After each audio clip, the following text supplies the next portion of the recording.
We are truly fortunate that this was not significantly worse than it is. As we reported this afternoon, a man who was traveling on a Manhattan-bound N train opened 2 canisters that dispensed smoke throughout the subway car. He then shot multiple passengers as the train pulled into the 36th Street station in Sunset Park. 10 people were injured by gunfire, and an additional 13 were either injured as they rushed to get out of the train station, or they suffered smoke inhalation. Some good news is that none of the injuries appear to be life-threatening. As detectives processed the crime scene, they recovered a 9mm semi-automatic handgun, extended magazines, and a hatchet. Also found is a liquid we believe to be gasoline and a bag containing consumer-grade fireworks and a hobby fuse. About an hour ago, detectives located a U-Haul van in Brooklyn that we believe is connected to the suspect. At this time, we still do not know the suspect's motivation. Clearly, this individual boarded the train and was intent on violence. We are conducting a highly coordinated investigation that includes NYPD detectives, the FBI NYPD Joint Terrorism Task Force, and the ATF, who have been instrumental in tracing the firearm and ballistics. The suspect is a dark-skinned male and was wearing a neon orange vest and a gray-colored sweatshirt. We do have a person of interest in this investigation, but we need the public's assistance with additional information. We're asking anyone with information to call Crime Stoppers at 800-577-TIPS. We know this incident is of grave concern to New Yorkers. We cannot lose sight of victims in this city. We will use every resource we can to bring those to justice who continue to prey on the citizens of New York. I'll ask Chief James Essick to come in and give details of the investigation.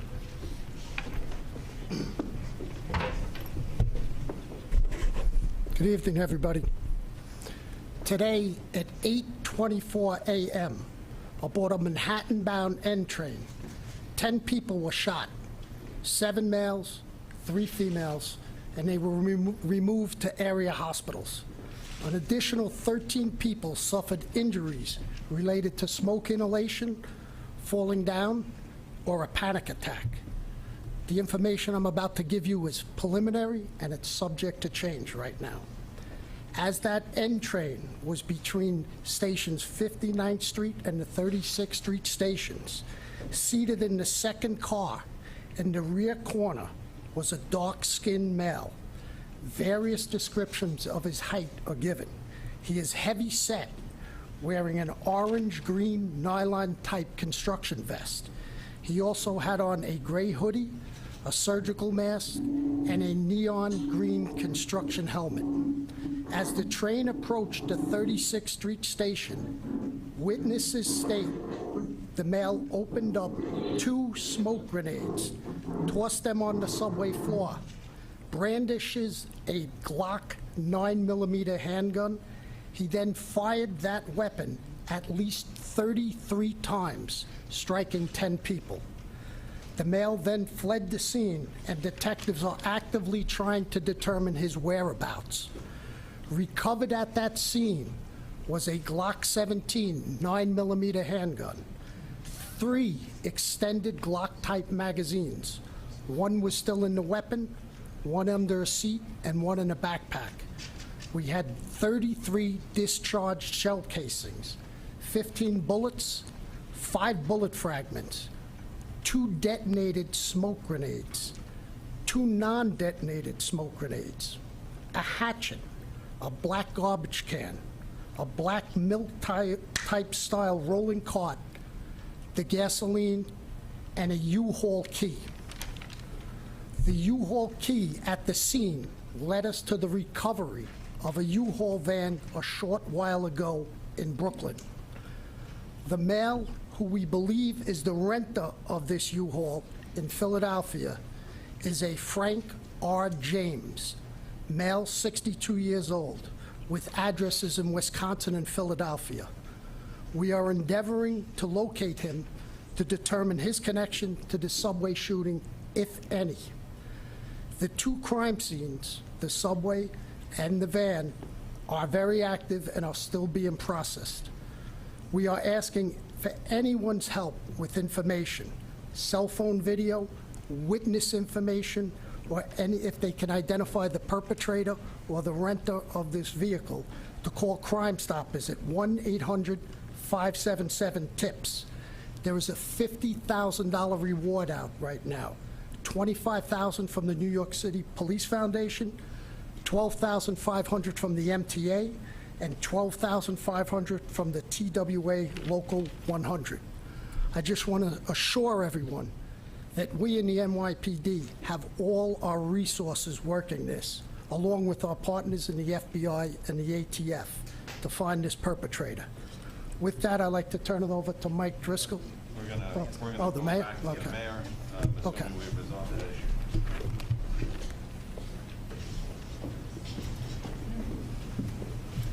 Mr. Mayor, we're ready for you. Thank you, Commissioner and Chief. As we indicated, today was a difficult day for New York. And days like these are playing out too often in cities across America.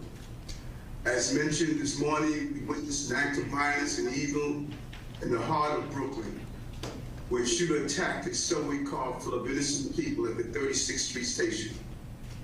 We saw a quiet Tuesday morning turn the N train into a war zone as a smoke bomb was detonated and multiple shots rang out. We witnessed 20 individuals have been injured so far, as it was mentioned. And thanks to the quick thinking of the MTA crew and the bravery and cooperation of passengers, lives were saved. And thanks to our first responders, the injured were quickly taken to area hospitals, and all of them are expected to recover. You know, I have been realistic and outspoken about my commitment to protecting public safety. I stand by that and will continue to do everything in my power to dam the rivers that feed the sea of violence. But this is not only a New York City problem. This rage, this violence, these guns, these relentless shooters are an American problem. And it's going to take all levels of government to solve it. It is going to take the entire nation to speak out and push back against the cult of death that has taken hold in this nation. A cult that allows innocents to be sacrificed on a daily basis. A country where buying weapons of mass destruction is as easy as picking up a piece of plywood or a garden shovel. A country where there are more guns than people. There are over 400 million guns in this country alone. The U.S. gun homicide rate is 26 times that of other high-income countries, where over 100 people die in gun violence every day. Guns are the leading cause of death for American children and teens, like the 16-year-old baby we lost in the Bronx. From schools in Columbine, Sandy Hook, and Virginia, to music festivals in Las Vegas, to nightclubs in Orlando, to movie theaters and yoga classes across the nation. These killers have used weapons of mass destruction to massacre innocent people. They control no armies or military forces, yet these individual killers terrorize our nation.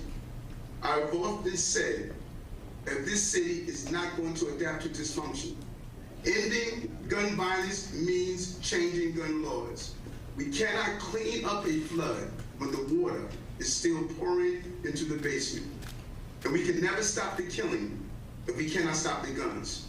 To be clear, we will not surrender our city to the violent few, and we will not surrender all of America to this cult of death. The sea of violence comes from many rivers. We must dam every river that feeds the greater crisis. That is the work of my life, this administration, and this police department. I will not stop until the peace we deserve becomes the reality we experience. You have my word as a former police officer, a fellow New Yorker, and your mayor, that we will end this epidemic, and that will capture the individual responsible for today's attack. We will capture him and prosecute him to the full extent of the law. Thank you, NYPD, FDNY, our first responders, and the collaboration from the federal government, the state, and city agencies. Thank you, Mr. Mayor. I'd like to turn it over to Assistant Special Agent in Charge at the FBI New York office, Michael Driscoll.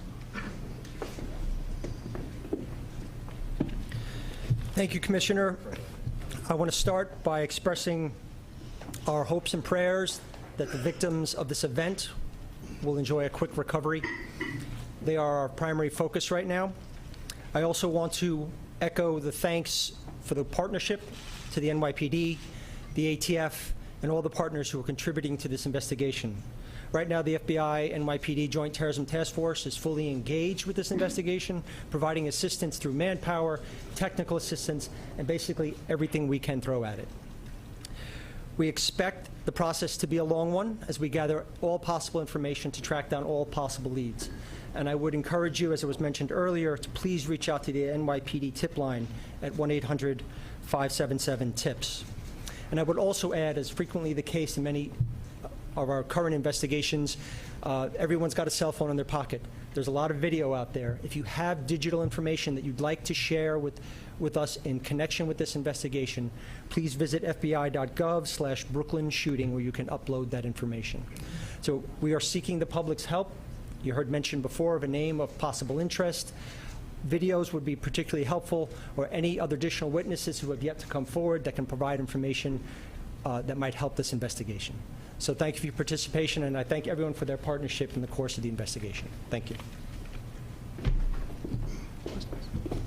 We'll take a couple of questions.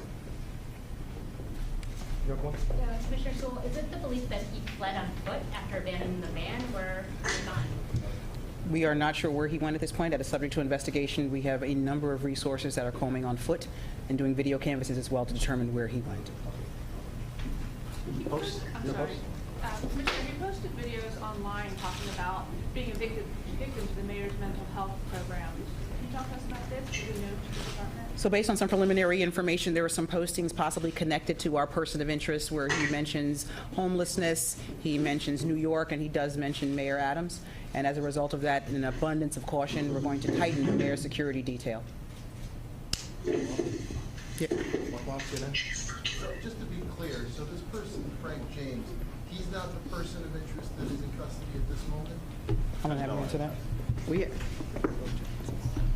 We have no one in custody at this time. No. We are looking for Frank James. We know he rented this U-Haul van. The key of that U-Haul van was found at the crime scene in the subway. And Mr. James made those social media posts? We're pouring through that, but yes, correct. And you believe he was the one in the train?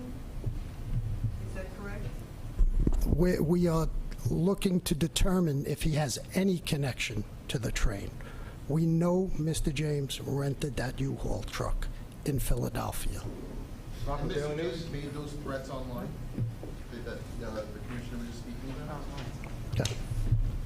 So we're not calling them threats. He made some concerning posts, or someone made some concerning posts. We cannot attribute it to that individual yet. That's under investigation. But again, in an abundance of caution, we're going to tighten the mayor's security detail. That's all. Rocco, Daily News? Does he have any connection at all to the transit system? Is he a TA worker and any connection whatsoever to that subway station? That is subject to investigation. We don't have that information yet. Does he have a criminal record? John Doyle, CBS 2? Does he have a criminal record? What is his exact connection to Mr. James is just a person of interest we know right now who rented that U-Haul van in Philadelphia. The keys to that U-Haul van were found in the subway in our shooter's possessions. We don't know right now if Mr. James has any connection to the subway. That's still under investigation. Chief Essek, do you have any what we call robust DNA evidence from the crime scene of the van? The crime scene's still being processed now. The van is being processed, and the subway crime scene is being processed. But it's too early right now to tell.